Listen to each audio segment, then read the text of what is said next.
Hello guys, आज मैंने बनाई है गुड़ तिल मूंगफली की कतली। हमारे घर में तो सब इसको कतली बोलते हैं।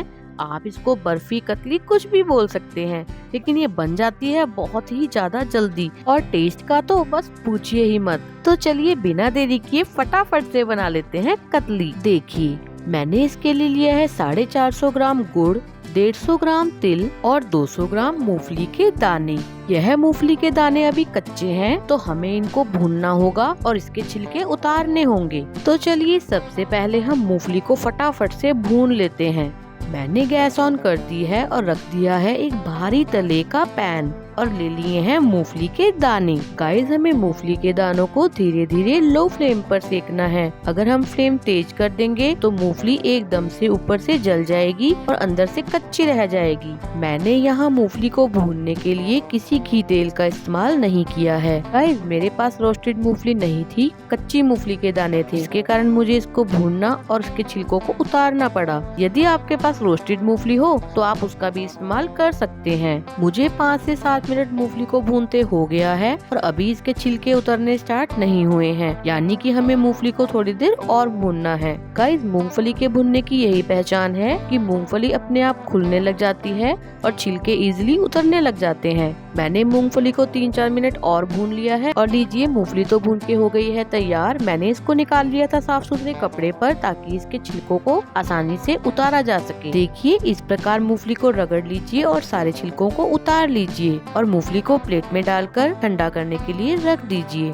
मैंने गैस दोबारा ऑन कर दी है और रख दिया है वही पैन दोबारा। अब हमें उसी प्रक्रिया से तिल को भी भूनना है। गाइस, तिल तो मूंगफली से भी ज्यादा नाजुक होते हैं, तो इसे तो हमें बहुत ही ज्यादा ध्यान से भूनना होगा। मैंने तिल को भी लो फ्लेम पे लगातार चलाते हुए थोड़ा भून लिया है और देखिए तिल का कलर थोड़ा चेंज हो गया है। तिल भी भून के हो गए हैं तैयार। हमें ये ध्यान रखना है कि तिल को भून जाने के बाद गरम पैन में नहीं छोड़ना, नहीं तो तिल सारे नीचे से जल जाएंगे। तुरंत तिल को भी प्लेट में निकाल लीजिए और देखिए कच्चे और भुने तिलों में कितना ज्यादा फर्क है। चलिए, अब हमारे तिल और मूंगफली तो भुन के हो गए हैं तैयार। अब मैंने लिया है एक मिक्सी का जार, इसमें मैंने डाल दिए हैं मूंगफली के दाने और हमें इसे दरदरा पीसना है। याद रखिए, मूंगफली का पाउडर नहीं बनाना। चलिए, पीसी मूंगफली को निकाल लेते हैं प्लेट में और इसी जार में पीस लेते हैं तिल को। गाइस, हमें इस बात का भी ध्यान रखना है कि हमें तिल और मूंगफली को इकट्ठा नहीं पीसना। तिल को भी हल्का दरदरा पीस लीजिए और निकाल लीजिए उसी प्लेट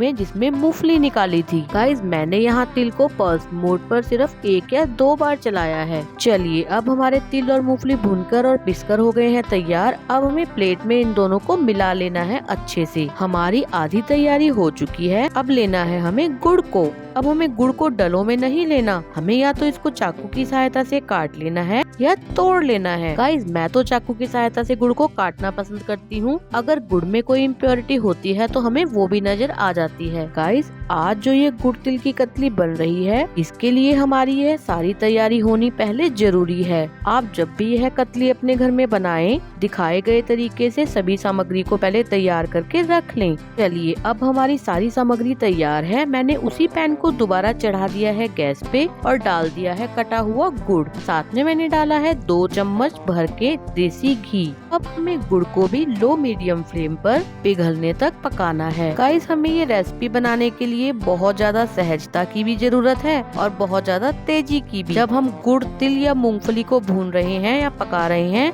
तो हमें बहुत ज्यादा सहजता दिखानी है ताकि हमारी कोई भी चीज जले ना, स्वाद में कोई बिगाड़ ना हो। एक तरफ लो फ्लेम पर गुड़ पक रहा है, एक तरफ मैंने फटाफट थाली तैयार कर ली है जिसके ऊपर मैंने ग्रीस किया है देसी घी। याद रखिए, हम गुड़ तिल की चिक्की नहीं बना रहे, हम बना रहे हैं कतली, इसलिए हमें गुड़ को बहुत ज्यादा नहीं पकाना। देखिए, अब गुड़ अच्छा मेल्ट हो गया है और गुड़ में लो फ्लेम पर ही 1-2 उबाल आने दीजिए। एक तरफ मैंने फटाफट से लगा दी है थाली। अब हमें पिसी मूंगफली और तिल को फटाफट से गुड़ में मिलाना है और अब हमें दिखानी है तेजी। सारे मटेरियल को गुड़ में डाल दीजिए और फटाफट से हाथ तेजी से चलाते हुए सब चीजों को आपस में मिला लीजिए। मैंने तिल मूंगफली को डाल दिया है गुड़ में और अभी गैस बंद नहीं करी है, फ्लेम अभी लो है। देखिए, सभी चीजें आपस में अच्छे से मिल चुकी हैं। अब हमें निकालना है इसको फटाफट से गरम गरम ही थाली में।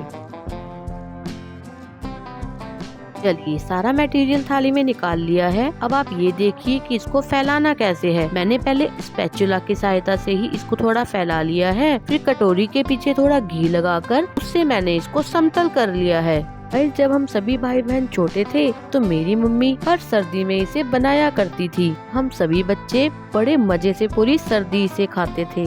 देखिए कटोरी की सहायता से मैंने कर लिया है इसको बिल्कुल प्लेन, और अभी ये थोड़ा गरम है। हमें गरम गरम में ही इसकी कटिंग कर लेनी है। आप अपनी मनचाही कोई भी शेप इसको दे सकते हैं। मैंने पिज्जा कटर की सहायता से इसको काट लिया था और रख दिया था आधा घंटा सेट होने के लिए। आप अपने मन पसंद किसी ड्राई फ्रूट से इसको थोड़ा सजा भी सकते हैं। गाइस मैंने आपको बताया कि मेरी मम्मा हर सर्दी से बनाया करती थी। मैंने इसे सीखा है अपनी मम्मा से, लेकिन इसके पीछे एक बहुत ही ज्यादा इंटरेस्टिंग कहानी है जो मैं आपके साथ शेयर करती हूँ। गाइस एक सर्दी की बात है, जब मेरी मम्मी कतली बनाने की तैयारी कर ही रही थी तो पड़ोस वाली आंटी ने आकर बोला हमारे घर आज कीर्तन है। मैं जब आंटी के लिए पानी लेकर गई तो आंटी ने माँ को बोला बेटी इतनी बड़ी हो गई है, कुछ खाना पीना बनाना आता भी है या नहीं। माँ ने आंटी को बोला अरे ये तो बहुत ज्यादा अच्छा खाना बनाती है, लेकिन ये बात मुझे तो पता ही नहीं थी।